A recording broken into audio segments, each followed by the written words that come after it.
Bonjour à toutes et à tous et bienvenue dans cette vidéo, c'est Momo avec vous. Aujourd'hui on se retrouve pour une vidéo assez spéciale sur ma chaîne YouTube, puisque nous allons démonter et voir comment c'est fait dans des box Orange Livebox 4K. Alors dans un premier temps, nous avons la box télé qui est là. Voilà, donc c'est fabriqué par Sagemcom, à ce qu'on peut voir. Ici exactement. Donc voilà. Donc ça je démonte après, j'ai déjà préparé ici pour la vis. La box elle est faite comme ceci. Voilà. Et voilà. Et ensuite nous avons la box principale qui est ici. Donc la principale intéressée. Voilà. Donc c'est des box que j'ai récupérées, hein. C'est pas des box que j'ai acheté exprès pour. C'est même pas une box fibre, hein, de ce que je peux voir, il n'y a pas d'entrée fibre. Voilà. Donc là on peut mettre un disque dur en option dedans. Et voilà. Alors comme vous pouvez le voir, il s'agit bien de la Livebox 4. Voilà. C'est écrit ici. Et fabriqué par Sagem. Donc on se retrouve une fois que j'ai démonté les deux Livebox. C'est parti. Donc attention, nous allons ouvrir la box. Sésame, ouvre-toi. Et voilà. Donc voilà comment c'est fait à l'intérieur. Donc il y a un disque dur ici.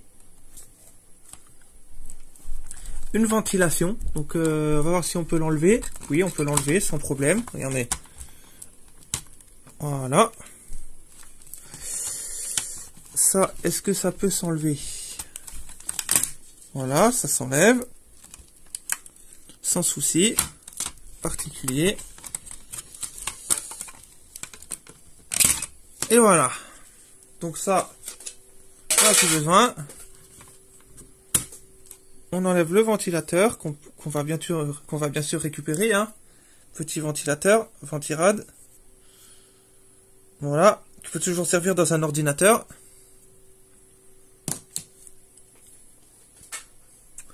Et voilà comment la box est faite à l'intérieur. Donc je vais voir si je peux enlever la carte mère directement de l'intérieur. Et enlever les petits composants qui sont sur le côté, comme ça, là. Donc on se retrouve une fois que tout ça s'est enlevé. À tout de suite.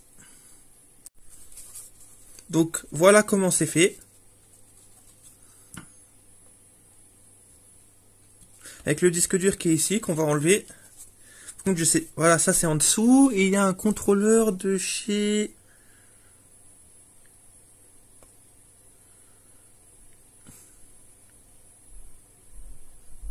Microchip, d'accord. Donc à mon avis, ça doit gérer un truc de processeur ou un truc comme ça. Parce qu'il y a des composants là au-dessous, donc on va voir aussi.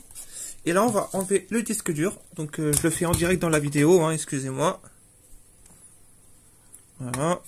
Hop, c'est parti.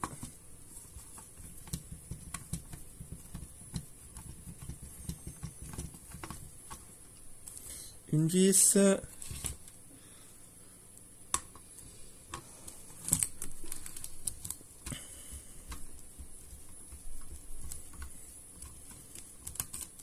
Deux vis.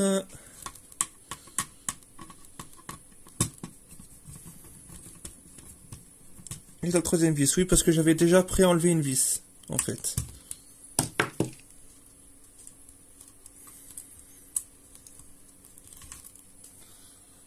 Voilà. Donc on enlève le disque dur. Hop là, il vient tout seul, comme vous pouvez le voir. Et voilà, le disque dur, il est là. Et c'est un 500 Go. Voilà. Et numéro de série VF. Donc c'est à mon avis c'est un disque dur verrouillé par Orange. Donc je vais rien pouvoir en tirer, mais bon je peux toujours essayer. Voilà.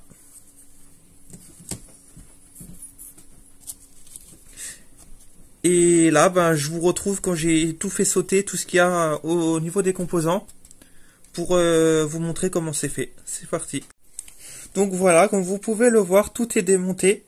Donc on va faire un tour de ce qu'il y a dessus. Donc voilà, il n'y a rien. Il y avait l'afficheur LCD en fait, mais je l'ai enlevé. Un port USB. Par contre, les antennes Wi-Fi, elles ont l'air discrètes parce que j'en vois aucune. Le port SATA. Donc là, on a un port antenne TNT, des prises audio, l'alimentation, un port HDMI, un USB 3, un port Ethernet, et là c'est Power, je crois. Voilà. Donc on passe tout de suite sur la plaque. Et sur la plaque, qu'est-ce qu'on peut voir en premier? On peut voir un processeur de chez Broadcom. Donc c'est Qualcomm, hein, Broadcom Qualcomm. Voilà. Et ensuite nous avons de la RAM de chez Nanya. Donc de la mémoire RAM de chez Nanya, je pense en DDR2. On a encore deux barrettes ici. De RAM. Ensuite les deux là, qu'est-ce que c'est? Ces deux petites...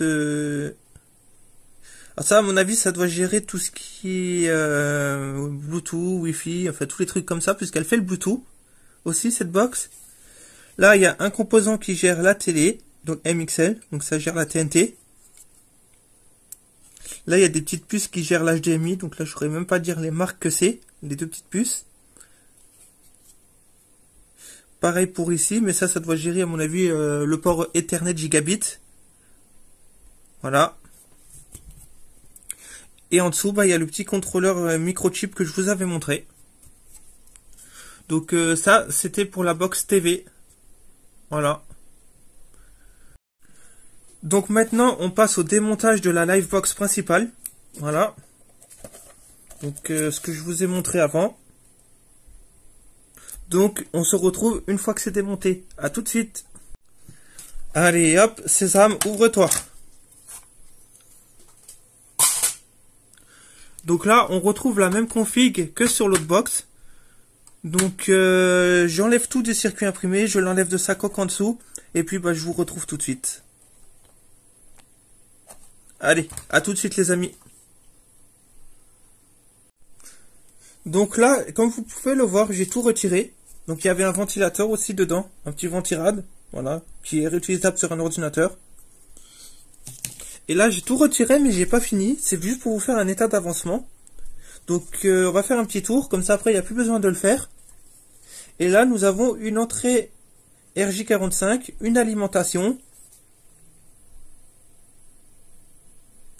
Nous avons deux ports USB 3.0, 5 ports Ethernet Gigabit.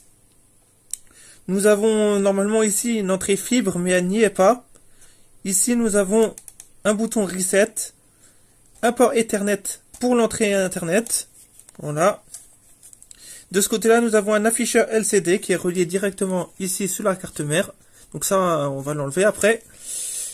Et en dessous, c'est fait comme ceci. Voilà. Donc on se retrouve une fois que j'ai tout retiré. À tout de suite. Donc voilà, tout est démonté. Donc on va pouvoir procéder à voir les pièces, comment qu'elles sont faites. Donc là, ici, il y a un gros condensateur en 25 volts, 4700 microfarad. Donc je sais pas trop à quoi qu'est-ce qu'il fait là. Voilà. Là, nous avons une antenne Wi-Fi. Là, nous avons des pièces de chez UMEC. Donc ceux-là, ils doivent à mon avis gérer les ports Ethernet d'entrée. Ici, nous avons quelques condensateurs encore, comme vous pouvez le voir. Ici encore, il y a du condensateur. Là, nous avons des petites pièces, mais je ne sais pas trop à quoi elles servent. À mon avis, ça doit gérer les ports USB. Et l'alimentation, voilà, c'est ça, regardez. Le circuit, il est comme ça, donc ça gère l'alimentation et le port USB. Ici, nous avons des puces qui doivent gérer les ports Gigabit, donc des puces de chez TUC. Voilà. Ici, nous avons encore une puce de chez MSC. Voilà. Donc ça doit gérer le port Gigabit qui est là. Ici, il y a le port USB. Donc là, attendez, on va enlever le radiateur si j'y arrive. Voilà. Je sais pas pourquoi ils ont mis un radiateur sur un port USB. Ah, c'était pour l'entrée fibre. D'accord, ok. Je comprends mieux. Donc ils ont mis un radiateur pour l'entrée fibre. Original parfois. Hein. Ici, il y a l'entrée Internet, qui est gérée par des tout petites puces. Mais alors là, ne me demandez pas la marque parce que je ne saurais pas vous dire la marque des puces. Voilà. Ensuite, ici, nous avons une grosse puce de chez Broadcom. Donc celle-ci, elle doit gérer, à mon avis, tout ce qui est à l'avant, tout ce qui est port Ethernet et tout aussi, et Wi-Fi, je pense. Ensuite, nous avons encore une grosse puce là de chez et Trontec. Donc ça, à mon avis, ça doit gérer l'alimentation. Hein, vous me dites dans les commentaires si je me trompe, hein, je suis pas trop pro là-dedans non plus, hein, faut pas déconner, hein, je le dis, hein, pas comme certains autres youtubeurs qui se disent pro alors que c'est pas le cas. Donc là, on verra pas trop la marque. Donc ça doit gérer à mon avis tout ce qui est du module ici. Ensuite, nous avons un processeur encore de chez Qualcomm. Enfin, Qualcomm, Broadcom, hein, c'est la même chose de toute façon. Voilà. Et nous avons de la RAM, encore une fois, de chez Nanya. Donc j'ai l'impression que tous les fournisseurs d'accès ils vont chez Nanya. Parce qu'hier, j'ai démonté une Freebox. Et cette Freebox, elle avait de la mémoire RAM de chez Nanya et Samsung. Donc voilà. Ensuite, en dessous. Et en dessous, nous avons une puce qui est assez bizarre, hein.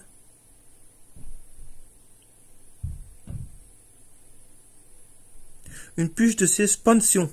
Donc ça, à mon avis, ça doit aider à gérer tout ce qui est ici. Donc voilà les amis, c'était le démontage d'une Livebox normale et d'une Livebox TV.